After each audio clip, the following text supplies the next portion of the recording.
PV അൻവറിൻ്റെ രാഹുലിനെതിരെയുള്ള പരാമർശമാണ് ഇപ്പോൾ പ്രധാന ചർച്ചാ വിഷയമാവുന്നത്. രാഹുൽ ഗാന്ധിക്കെതിരെ PV അൻവർ MLA നടത്തിയ മോശമായ പരാമർശം അനവസരത്തിൽ വേണ്ടാത്തതായിരുന്നു എന്ന് ജനങ്ങൾ കാണുന്നു. PV അൻവറിൻ്റെ പശ്ചാത്തലം എന്താണെന്ന് കേരളത്തിലെ ജനങ്ങൾക്ക് നല്ലപോലെ അറിയും. നെഹ്റു കുടുംബത്തിലെ വിലപ്പെട്ട രണ്ടുപേർ, ഇന്ദിരാഗാന്ധിയും മകൻ രാജീവ് ഗാന്ധിയും രാജ്യത്തിനു വേണ്ടി ജീവൻ വെടിഞ്ഞവരാണ്. ഇത് ഇന്ത്യൻ ജനത എന്നും ഓർക്കുന്നുണ്ട്. അൻവറിൻ്റെ പരാമർശം ശരിക്കും പറഞ്ഞാൽ LDFന് വലിയ ദോഷമാണ് ഉണ്ടാക്കി വെച്ചത്. നിഷ്പക്ഷരായ അനേകം ജനങ്ങൾ എല്ലാ മണ്ഡലങ്ങളിലും ഇതിനെതിരെ പ്രതികരിക്കും. UDFനാണ് ഇതുകൊണ്ട് ഗുണം ഉണ്ടാക്കി കൊടുത്തത്. പിണറായി വിജയനെ പ്രീതിപ്പെടുത്താനാണ് പറഞ്ഞതെങ്കിലും അത് ബൂമറാങ് ആവുകയാണ് ഉണ്ടായത് എന്ന് ജനങ്ങൾ വിലയിരുത്തുന്നു. ഒരു മുഖ്യമന്ത്രി പോലും അതിനെ ന്യായീകരിച്ചതും ഏറെ ദോഷമുണ്ടാക്കി. പിണറായി വിജയൻ്റെ തുടർഭരണ നേട്ടങ്ങളെപ്പറ്റിയോ കഴിവുകളെപ്പറ്റിയോ ഒരു വാക്ക് പോലും പറയാതെയും തൻ്റെ നേട്ടങ്ങൾ നിരത്താൻ കഴിയാതെയും മോദിയുടെ ഭരണ കോട്ടങ്ങൾ ചൂണ്ടിക്കാട്ടാതെയുമാണ് ന്യൂനപക്ഷ വോട്ടുകൾ മാത്രം നേടാൻ വേണ്ടി CAA മാത്രം ചൂണ്ടിക്കാട്ടിയുള്ള പ്രസംഗങ്ങളും ജനങ്ങൾ വിലയിരുത്തുന്നു. അതെല്ലാം കേരളത്തിലെ അരിയാഹാരം കഴിക്കുന്നവർ കൃത്യമായി തിരിച്ചറിയും, വിലയിരുത്തും. തെരഞ്ഞെടുപ്പിന് ശേഷമാണ് PV അൻവറിന് തക്കതായ ചുട്ട മറുപടി UDF നൽകുക എന്നാണ് അറിയുന്നത്. ഈ പ്രസ്താവനയിൽ ഒരു വിഭാഗം CPM പ്രവർത്തകരും അതിർത്തിയിലാണ്. സൂറത്തിലെ കോൺഗ്രസ് സ്ഥാനാർത്ഥി കുടുംബത്തോടെ ജീവനും കൊണ്ട് നാടുവിട്ടുവെന്നാണ് വാർത്ത വരുന്നത്. BJP സ്ഥാനാർത്ഥി എതിരില്ലാതെ ജയിച്ച ഗുജറാത്തിലെ സൂറത്ത് മണ്ഡലത്തിലെ നേരത്തെ തന്നെ തയ്യാറാക്കിയ തിരക്കഥയും നാടകവുമാണ് നടന്നതെന്നാണ് കോൺഗ്രസ് സ്ഥാനാർത്ഥിയായിരുന്ന കുംബാനിയുടെ നാമനിർദ്ദേശ പത്രികയിലെ ഒപ്പ് തങ്ങളുടേതല്ലെന്ന് സത്യവാങ്മൂലം നൽകിയ 3 പേരും കുംബാനിയുടെ തന്നെ ആളുകളായാണ് അവർ അറിയപ്പെടുന്നത്.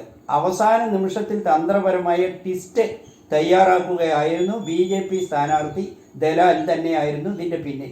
ഇതെല്ലാം ഒപ്പിച്ചെടുത്ത ശേഷം കുടുംബസമേതം സ്ഥലം വിടുകയായിരുന്നു എന്നാണ് അറിയുന്നത്. പണവും ഭീഷണിയും BJP സ്ഥാനാർത്ഥിയെ എതിരില്ലാതെ തിരഞ്ഞെടുക്കാൻ അവസരമുണ്ടാക്കിയെന്നാണ് അറിയുന്നത്. വിനാശകാലയെ വിപരീത ബുദ്ധി. മോദിക്കും പിണറായിക്കും കൃത്യമായി തിരിച്ചടി. എറിഞ്ഞ കല്ലും പറഞ്ഞ വാക്കും തിരിച്ചെടുക്കാൻ കഴിയില്ല എന്ന് പറഞ്ഞ പോലെ തിരഞ്ഞെടുപ്പിന് ദിവസങ്ങൾക്ക് ബാക്കി നിൽക്കെയാണ് അബദ്ധ പഞ്ചാംഗങ്ങൾ എഴുന്നള്ളിച്ചത്. കോൺഗ്രസ് അധികാരത്തിൽ വന്നാൽ രാജ്യത്തെ സ്വത്ത് മുഴുവൻ മുസ്ലിങ്ങൾക്ക് വീതിച്ചു കൊടുക്കുമെന്നാണ് മോദി രാജസ്ഥാനിൽ പ്രസംഗിച്ചത്.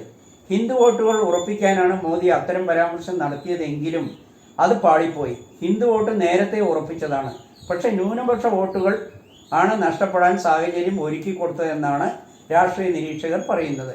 അതുപോലെ തന്നെ പിണറായി രാഹുൽ ഗാന്ധിക്കെതിരെ ആഞ്ഞടിച്ചതും PV അൻവറിനെ കൊണ്ട് രാഹുലിനെതിരെ പരാമർശം നടത്തിപ്പിച്ചതും കഴിഞ്ഞ അസംബ്ലി തെരഞ്ഞെടുപ്പിൽ മതങ്ങളെ ഭിന്നിപ്പിച്ച് വോട്ട് നേടിയ അതേ തന്ത്രം ഇത്തവണ ഫലിച്ചില്ല. മുസ്ലിങ്ങൾ അത് തിരിച്ചറിഞ്ഞു. രാഹുൽ ഗാന്ധിക്കെതിരെ നടത്തിയ വളരെ മോശമായ അധിക്ഷേപം മറ്റു സംസ്ഥാനങ്ങളിലും അലയടിക്കാൻ തുടങ്ങിയിരിക്കുകയാണ്. CPMന് ഇത് വലിയ തിരിച്ചടി ഉണ്ടാവും. പക്ഷേ പിണറായിക്ക് അതൊന്നും പ്രശ്നമേ അല്ല. കേരളത്തിലെ കാര്യം മാത്രമാണ് പ്രധാനം. ഇന്ത്യ മുന്നണിക്ക് നേട്ടമുണ്ടായാൽ CPMന്റെ സ്ഥാനം എവിടെയാകുമെന്ന് കണ്ടറിയണമെന്നാണ് രാഷ്ട്രീയ നിരീക്ഷകർ കണക്കുകൂട്ടുന്നത്. ബസ്സിൽ തൂവാലയിട്ട് സീറ്റ് പിടിക്കുന്നത് പോലെ രാഹുൽ സീറ്റ് പിടിക്കേണ്ടി വരും. സ്മൃതി ഇറാനിയുടെ പരിഹാസം. അമേത്തി മണ്ഡലത്തിൽ കോൺഗ്രസ് സ്ഥാനാർത്ഥി പ്രഖ്യാപനം നടത്താനിരിക്കെ Rahul ഗാന്ധിക്കെതിരെ പരിഹാസവുമായി sitting MP Smriti Irani. Robert Vadra കണ്ണുവെച്ചതിനാൽ പണ്ട് ബസ്സുകളിൽ സീറ്റ് ഉറപ്പിക്കാൻ തൂവാല സീറ്റ് പിടിക്കുന്നത് പോലെ രാഹുൽ അമേത്തിയിൽ സീറ്റ് പിടിക്കേണ്ടി വരുമെന്ന് സ്മൃതി ഇറാനി പറഞ്ഞു. രാഹുൽ ഗാന്ധിക്ക് 15 വർഷമായി ചെയ്യാൻ കഴിയാത്തത് താൻ 5 വർഷം കൊണ്ട് ചെയ്തെന്നും അവർ പ്രതികരിച്ചു. റോബർട്ട് വാദ്ര അമേത്തിയിൽ നിന്ന് കോൺഗ്രസ് സ്ഥാനാർത്ഥിയായി മത്സരിക്കുമെന്ന് അഭ്യൂഹങ്ങൾക്കിടയിലാണ് സ്മൃതി ഇറാനിയുടെ പ്രതികരണം. ലോക്സഭാ തെരഞ്ഞെടുപ്പിൻ്റെ 5ാം ഘട്ട വോട്ടെടുപ്പ് നടക്കുന്ന മെയ് 20-നാണ് മണ്ഡലത്തിലെ വോട്ടെടുപ്പ്. സ്മൃതി ഇറാനി രാഹുൽ ഗാന്ധിയെ ആക്രമിക്കുന്നത് മോദിയെ പ്രീതിപ്പെടുത്തി നേട്ടമുണ്ടാക്കാനാണെന്ന് രാഷ്ട്രീയ നിരീക്ഷകർ വിലയിരുത്തുന്നു. 400 സീറ്റ് നേടുമെന്ന് പറഞ്ഞ മോദിക്ക് BJP അങ്കലാപ്പിലാണ്. അതിൻ്റെ വിദ്വേഷമാണ് സ്മൃതി ഇറാനി രാഹുലിനെതിരെ തിരിഞ്ഞതെന്നാണ് അവർ പറയുന്നത്.